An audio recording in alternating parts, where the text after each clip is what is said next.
There are moments in history when entire nations seem to hold their breath, when the courage of a few dares to challenge the terror of an empire.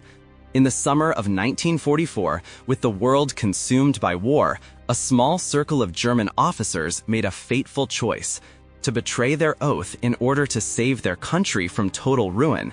Their mission was nothing less than to kill Adolf Hitler and bring down the Nazi regime from within. This was Operation Valkyrie, the boldest act of resistance ever attempted in Nazi Germany. By mid-1944, the tide of war had turned irrevocably against the Third Reich. In the east, the Soviet juggernaut had unleashed Operation Valkyrie, annihilating entire German armies and driving the Wehrmacht back toward the Vistula River. In the west, the Allies had landed in Normandy, opening a second front that stretched German forces beyond breaking point. For the men of conscience within the German military, it was clear: Hitler was leading their nation to annihilation. Among them stood Colonel Claus von Stauffenberg, a man who had once fought fiercely for his country, but had come to despise the tyranny that ruled it. Gravely wounded in North Africa, he had lost an eye, a hand, and 2 fingers, but his conviction only hardened. Stauffenberg was no longer fighting for victory, he was fighting for redemption. Over months of clandestine meetings, Stauffenberg joined forces with a network of resistance members, officers, statesmen, theologians, and even former loyalists who had turned against the Führer. Their ranks included men like General Ludwig Beck, once chief of the General Staff, Colonel Albrecht Merz von Kernheim, General Friedrich Olbricht, and Karl Friedrich Goerdeler, a conservative politician marked for death by the Gestapo. Together, they forged a desperate plan to strike down Hitler and use an emergency military order, Operation Valkyrie, to seize control of Germany before chaos could erupt. On the morning of July 20th, 1944, the Wolf's Lair in East Prussia simmered under the oppressive summer heat. A meeting was scheduled between Hitler and his senior officers. Normally, it would have been held in the underground bunker, thick-walled, airtight, and nearly indestructible. But the suffocating weather forced a change. The meeting was moved to a light wooden conference barrack with windows open for ventilation. That single decision would alter the course of history. Stauffenberg arrived shortly before noon, carrying his briefcase, the bomb disguised within his hand luggage. He greeted the officers, exchanged stiff salutes, and quietly excused himself to prepare. In a nearby room, he armed the device with trembling precision, his remaining hand slick with sweat. Only one of the 2 explosives could be activated in time. He slid it into the briefcase, adjusted the straps, and walked calmly back into the room where Hitler and his staff were gathered around a massive oak table. Positioning himself as close as possible to the Führer, Stauffenberg placed the briefcase on the floor beside him, near one of the table's thick wooden supports. Moments later, he excused himself again, claiming to take a phone call, and left the room. At 12:42 p.m., the bomb exploded. The shockwave tore through the room in a deafening roar. Flames, splinters, and smoke filled the air. Walls shook, windows shattered, and men were hurled across the floor. 4 officers were killed instantly.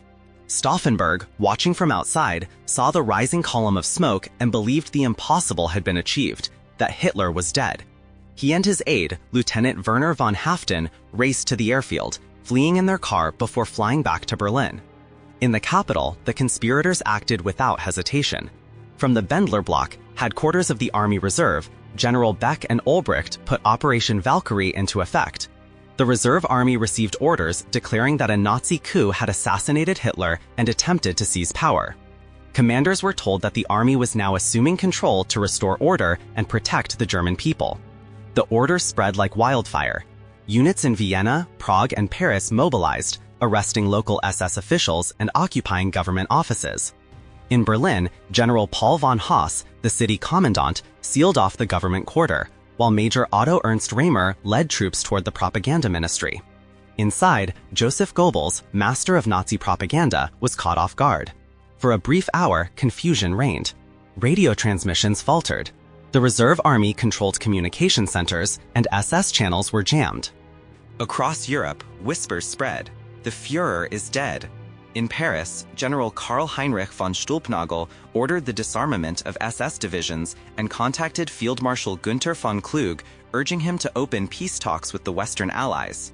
A provisional government began to take shape in Berlin, with Beck as head of state, Goerdeler as chancellor, and Field Marshal Erwin von Witzleben set to lead the army. For the first time in 12 years, there was a vision of a Germany free from the shadow of Nazism, a Germany that could end the war with honor, stop the slaughter, and make peace before the Soviets overran their homeland. But that fragile dream shattered as swiftly as it had formed. In East Prussia, Hitler had survived. The heavy oak table had absorbed most of the blast. Though wounded and shaken, he emerged alive, his hair singed and his trousers tattered. Within hours, he was broadcasting proof of his survival to the nation. Major Riemer, who had been guarding Goebbels, received a phone call from the Führer himself. Upon hearing Hitler's unmistakable voice, he realized the truth, and immediately turned his troops against the conspirators. By nightfall, the Bendler block was surrounded. Shots echoed through its hallways as loyalists stormed the building. Inside, the conspirators understood the end had come. Ludwig Beck took his own life. Stauffenberg, Ulbricht, Quernheim, and Haften were arrested and executed by firing squad in the courtyard shortly after midnight. Over the following weeks, the Gestapo hunted down anyone linked to the plot. The reprisals were merciless. More than 5,000 people were executed. Officers, civilians, even relatives of the accused. Some were hanged with piano wire, their deaths filmed for Hitler's private amusement. The regime emerged more ruthless than ever, fueled by paranoia and vengeance. Operation Valkyrie had failed, but its legacy endured. The men of July 20th were branded traitors by their contemporaries, yet history remembers them as something far greater. They were patriots who tried to reclaim their nation's soul at a time when morality seemed extinct. Their courage did not save Germany, but it offered proof that conscience still lived beneath the tyranny. When the war finally ended, less than a year later, Germany lay in ruins, its cities reduced to rubble, its people divided between the capitalist West and the communist East. Millions were displaced, their lives torn apart by the forces they could not control. Yet amid the ashes, the memory of Stauffenberg and his comrades stood as a reminder that even in an age of absolute darkness, a handful of men dared to act, not for glory, not for power, but for the simple, eternal belief that evil must be confronted, even at the cost of one's own life. The blast that should have ended tyranny instead gave birth to an entirely new struggle. By August 1944, with Hitler gone and the conspirators' provisional government holding the reins, Germany found itself standing at a crossroads, one that could determine not only the fate of the war, but the destiny of Europe itself. The new leadership moved swiftly to prove its legitimacy to the world. On August 2nd, General Ludwig Beck's radio address echoed across the airwaves of a battered continent. In calm, deliberate tones, he invoked the ideals of the Atlantic Charter: freedom, self-determination, and peace through cooperation, declaring that the new Germany would stand with the civilized world, not against it. For a brief moment, it seemed as if redemption was within reach. But hope was a fragile illusion. The Allies, though surprised by Hitler's death, were not convinced.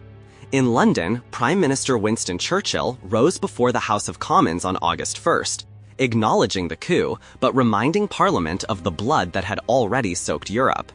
Germany, he declared, must accept unconditional surrender. No negotiations, no compromises, no resurrection of the Reich in any form. To him, the specter of German militarism had to be crushed completely, lest it ever rise again. Across the Atlantic, President Franklin D. Roosevelt echoed the same sentiment. Though privately wary of Joseph Stalin's ambitions in Eastern Europe, Roosevelt could not risk fracturing the Allied coalition. His ambassador, Averell Harriman, was instructed to reject all German diplomatic overtures. There would be no peace short of total capitulation. Yet even among the Allies, doubt was beginning to fester. Churchill, ever a strategist of balance, feared the Red Army's relentless push westward. Quietly, he suggested reducing Lend-Lease aid to the Soviets, to slow their advance, to buy time, perhaps even to preserve what remained of Eastern Europe from communist occupation. Roosevelt reluctantly agreed, officially diverting those resources toward the Pacific War against Japan. The Soviet bear, once fed by Western steel and oil, now found its claws blunted. But for Germany's provisional government, the message was clear: the world did not trust them. Inside Germany, however, the army fought on with a new sense of purpose. With the old Nazi loyalists purged, professional commanders reclaimed their authority. Men like Field Marshal Erwin Rommel, Erich Hoepner, and Erwin von Witzleben took command of shattered fronts, determined to fight not for ideology but for survival. On August 10th, Rommel, long admired by both enemies and allies, returned to duty. The Desert Fox, still recovering from his injuries, was placed in charge of the Eastern Front, inheriting the ruins of what had once been Army Group Center. His task was monumental: to halt the Soviet avalanche of Operation Bagration, which had already annihilated much of the Wehrmacht in the East. Free at last from Hitler's suicidal no-retreat orders, Rommel and his generals began to fight like soldiers again, with flexibility, intelligence, and precision. Under his command, the 3rd, 4th, and 9th Armies regrouped, reinforced by 200,000 men from the Reserve Army and hundreds of armored vehicles pulled from the Western Front. His task was monumental: to halt the Soviet avalanche of Operation Bagration, which had already annihilated much of the Wehrmacht in the East. Free at last from Hitler's suicidal no-retreat orders, Rommel and his generals began to fight like soldiers again, with flexibility, intelligence, and precision. Under his command, the 3rd, 4th, and 9th Armies regrouped, reinforced by 200,000 men from the Reserve Army and hundreds of armored vehicles pulled from the Western Front. He implemented a mobile defense, trading ground for time, striking where the enemy was weakest, and retreating before encirclement could occur. General Major Hermann von Broniewski's 20th Panzer Division spearheaded the counteroffensives, smashing into Soviet spearheads with sudden, brutal precision. Rail lines were defended, supply routes restored, and for the first time in months, the Red Army's momentum faltered. By September, Rommel's troops had inflicted catastrophic losses, over 1 million Soviet casualties, halting Stalin's armies short of the Baltic coast. The failure of Operation Bagration sent shockwaves through Moscow. Stalin, furious at the unexpected resistance, dismissed General Ivan Chernyakhovsky and replaced him with the hard-edged Georgy Zakharov. Still, the Red Army was exhausted.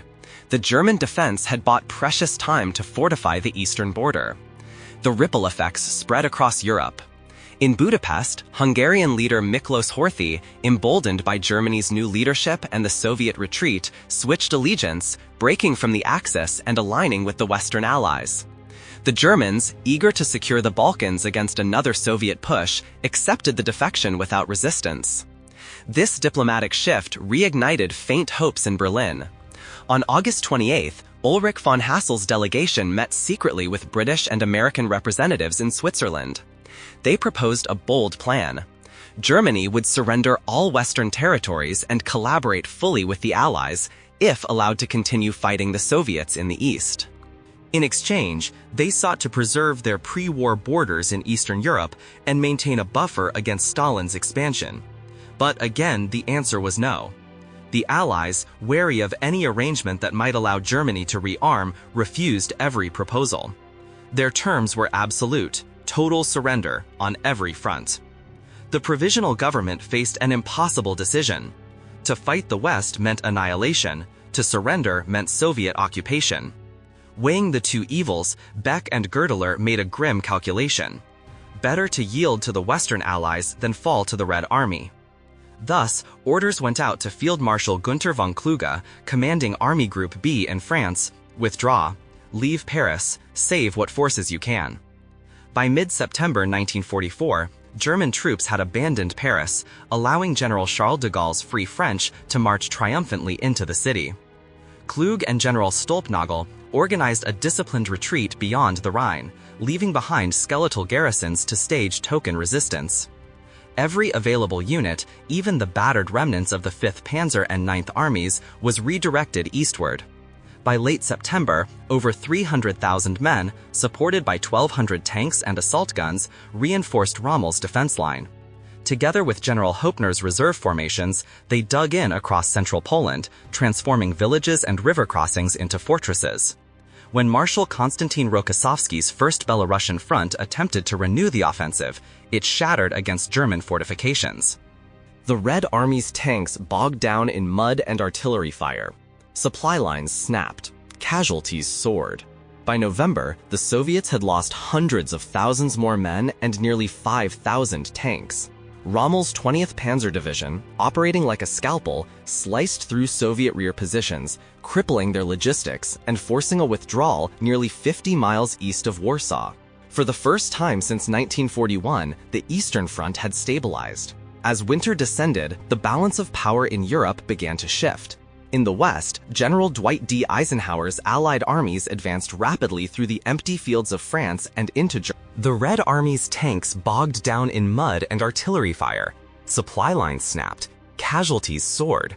By November, the Soviets had lost hundreds of thousands more men and nearly 5,000 tanks. Rommel's 20th Panzer Division, operating like a scalpel, sliced through Soviet rear positions, crippling their logistics and forcing a withdrawal nearly 50 miles east of Warsaw. For the first time since 1941, the Eastern Front had stabilized. As winter descended, the balance of power in Europe began to shift. In the West, General Dwight D. Eisenhower's Allied armies advanced rapidly through the empty fields of France and into Germany itself. Cologne fell on November 20th, Frankfurt followed 2 weeks later. Yet the Germans barely resisted. Their soldiers melted away before the western tide, converging instead toward the east, toward the true battlefield that would decide the fate of their nation. In Poland, the Wehrmacht fought with a professionalism and desperation unseen since the early years of the war. With intelligence from Admiral Wilhelm Canaris's old spy network, Rommel anticipated every Soviet move. His counterattacks were swift, surgical, and devastating. For the first time in years, the German army was no longer fighting for conquest, but for survival, for the soul of Europe itself. The SS was gone, the Nazi banners burned, and the madness of ideology finally buried beneath the cold pragmatism of war. What remained was the iron resolve of men who refused to let their homeland fall into the grip of tyranny, even if that tyranny now wore a red star instead of a swastika. By the winter of 1945, the thunder of war still echoed across a broken continent. Yet the world that had entered the Second World War was not the same world that would emerge from it. The fall of Hitler had reshaped every alliance, rewritten every map, and forced the victors to confront an outcome few had foreseen: a Europe in which the Western powers, not the Soviets, stood triumphant. In February 1945, the leaders of the Allied world gathered in the Crimean Palace of... By the winter of 1945, the thunder of war still echoed across a broken continent. Yet the world that had entered the Second World War was not the same world that would emerge from it. The fall of Hitler had reshaped every alliance, rewritten every map, and forced the victors to confront an outcome few had foreseen: a Europe in which the Western powers, not the Soviets, stood triumphant.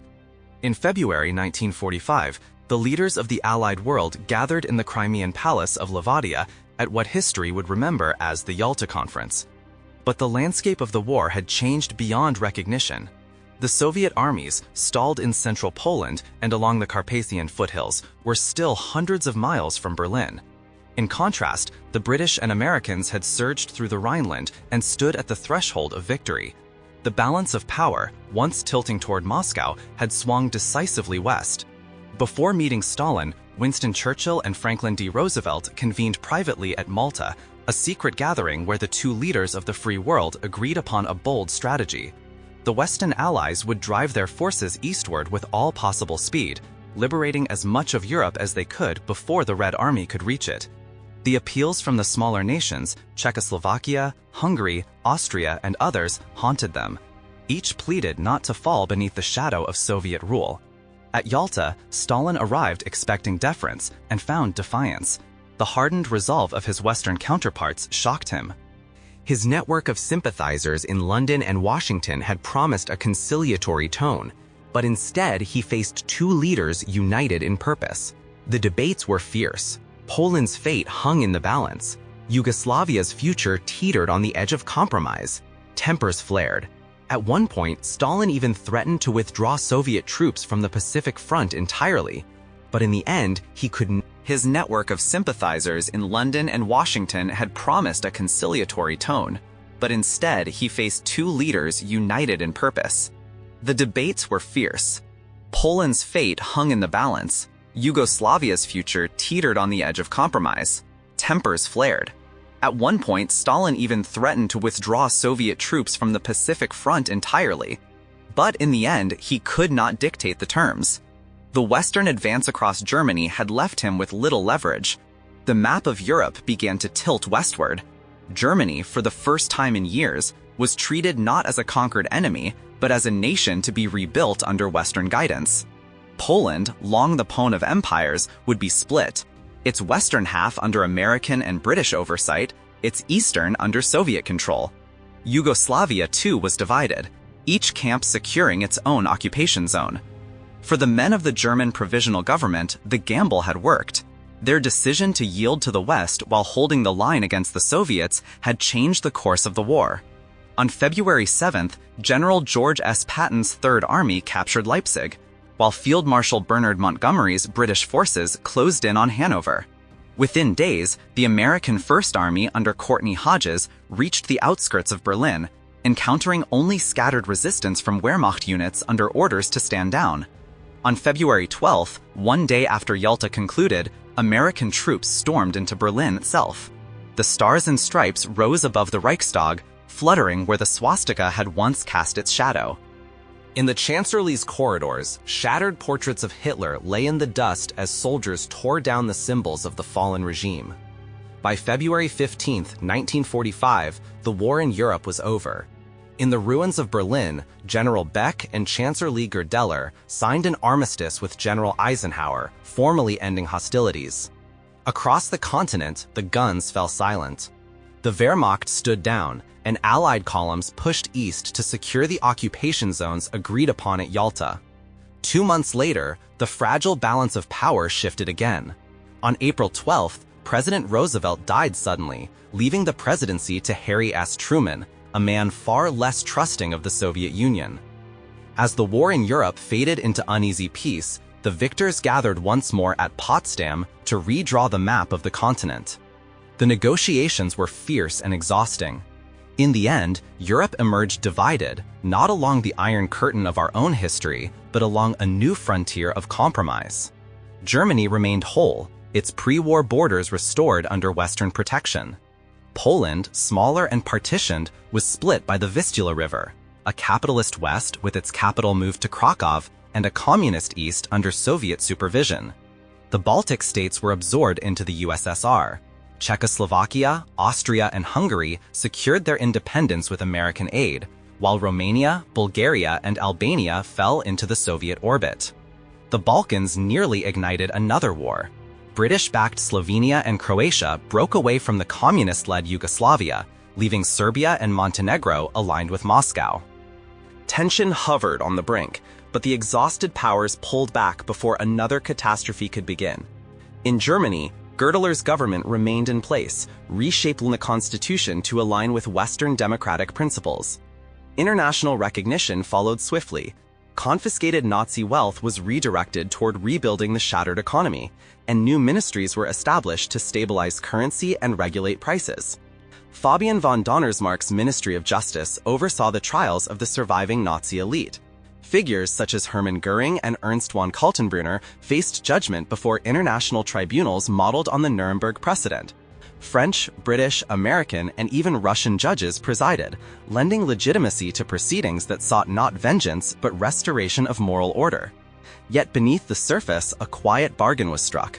Those who had risked everything in the Valkyrie plot, as well as the senior Wehrmacht officers who now formed the backbone of the new German army, were shielded from prosecution.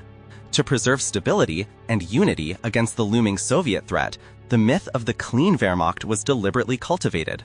The army, once stained by war crimes, was reimagined as the honorable defender of Western civilization against barbarism, first Nazi, then Bolshevik. The narrative was convenient, and it worked. By 1947, the Marshall Plan had begun funneling billions of dollars into Germany's industrial heartlands. Steel mills roared again along the Ruhr. Coal trains thundered through the valleys of the Saar. American engineers and financiers transformed the ruins of war into the foundations of a new Europe. In Washington and London, planners spoke openly of the next conflict, the one they feared was inevitable, between the West and the Soviet Union. Berlin, administered jointly by the Americans and the British, rose from the ashes as the beating heart of Western Europe. Its streets, once filled with rubble, became a showcase of recovery, a symbol that liberty could rebuild what tyranny had destroyed. There, in 1949, the foundations were laid for a new defensive alliance, one that would soon be known as NATO. The Wehrmacht, no longer an army of conquest but of deterrence, was restructured rather than dissolved. Veterans of the Eastern Front, men like Rommel and von Kluge, were celebrated as national heroes, their reputations reborn as defenders of Europe's frontier. The rhetoric of Nazi racial destiny was replaced by a new creed, that Germany, standing between East and West, was the shield of Western civilization. The war against Bolshevism, once twisted by propaganda, was recast as a noble struggle for Europe's freedom. And so, the nation that had once plunged the world into darkness rose again, cloaked in redemption, standing ready to face its old adversary beneath a different banner. From the ashes of tyranny emerged a fragile peace, a peace built not on innocence but on resolve. Germany, scarred yet unbroken, stood once more at the center of history, a testament to the perilous truth that in war, victory alone does not determine who is right. Only who remains to rebuild the world that follows.